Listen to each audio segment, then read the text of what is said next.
Hi guys, in this video I'll be looking into two individual CarPlay and Android Auto wireless adapters from MSXTTLY. These adapters are both near identical on the outside as well as the accessories that come with them. They are smaller USB drive sized adapters with the ability to directly plug them into your CarPlay or Android Auto USB port, and they also come with various USB cable extensions. They simply offer a wireless connection to either Apple CarPlay or Android Auto. In the box you get a paper instruction manual, depending on which you buy, the CarPlay adapter or Android Auto adapter, a USB-A female to USB-A male extension cable, a female USB-A to male USB-C extension cable, a 3M adhesive sticker to fix the adapter into your center console, and there is a small right-angled USB-A adapter too. Looking over both adapters, it measures 55mm long, excluding the male USB socket part, 27mm wide and 10mm deep. It's a similar size to most common USB drives. However, some cars might find this fixed size could be a little bit too long to fit in some compartments where the CarPlay or Android Auto port lives in the car. So plugging the adapter into one of the bundled extension cables will simply work around this issue. There are no buttons or ports on the adapter. There's just a single white LED status light at the end of the adapter that simply tells you whether the adapter is powered on. After plugging the CarPlay adapter into the CarPlay USB port, I was presented with a common full screen boot menu, which just displays the Bluetooth profile ID to connect my iPhone to, and the adapter's firmware number is also on the lower right corner. After pairing to the adapter's Bluetooth, wireless CarPlay soon displays very swiftly within 10 seconds, which has only been really beaten by the Autocast Air Pro. This adapter's boot up time into CarPlay though was the fastest I've tested at just 15 seconds, beating the Air Pro by just 1 second. Once in CarPlay, everything ran okay and it was very responsive, which I found surprising as the Wi-Fi specs aren't the best out there. Connecting to its IP config menu shows the usual basic set of options, with only changeable options for Wi-Fi channel, audio and startup modes. You can also update the adapter over the air from here too, and the adapter was already running the latest version at the time of recording. Calling and audio lag had the common 2-second delay, with calling being a little bit more responsive than some other adapters that I've tried.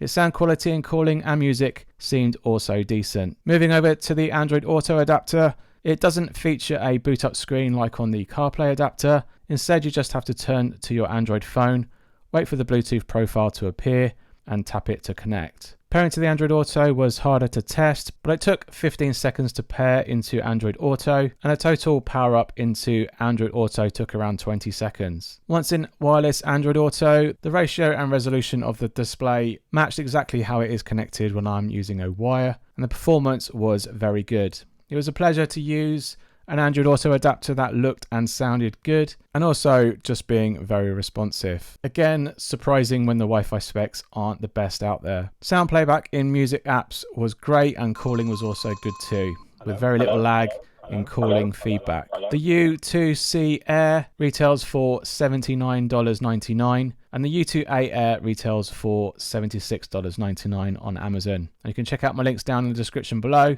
and support my channel by buying yourself one. I was very pleasantly surprised with how both of these dongles performed. I like their simple plug-in size and form factor, which keeps your cubbyhole nice and clean and clutter-free from cables and wires, and the dongle just barely fits in my VW Golf CarPlay USB port and the space around it. But there are plenty of extension cables that come bundled should you encounter problems fitting the adapter directly into your car's USB port. Performance was very fast, if not the fastest to boot into Apple CarPlay, and connection to both CarPlay and Android Auto was very consistent, and I didn't have any problems initiating a connection each time. I've not had many Android Auto only wireless adapters, so I don't really have many to compare it against. Wasn't as fast as the TNVTEC A06 Android Auto adapter that I've also reviewed on this channel, but it was a whole 1 second faster than the CarlinKit 5.0 in Android Auto mode, which is the fastest 2-in-1 adapter that I've tested. So if speed is important to you, this is the adapter to beat right now. Sadly, it doesn't do both platforms in just one adapter,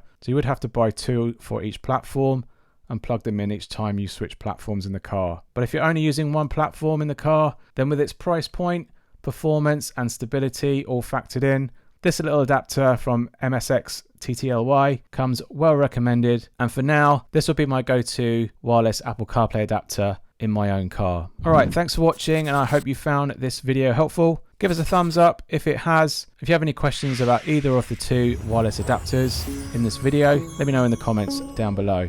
Thanks for watching, and I'll see you on the next one. Cheers. Bye.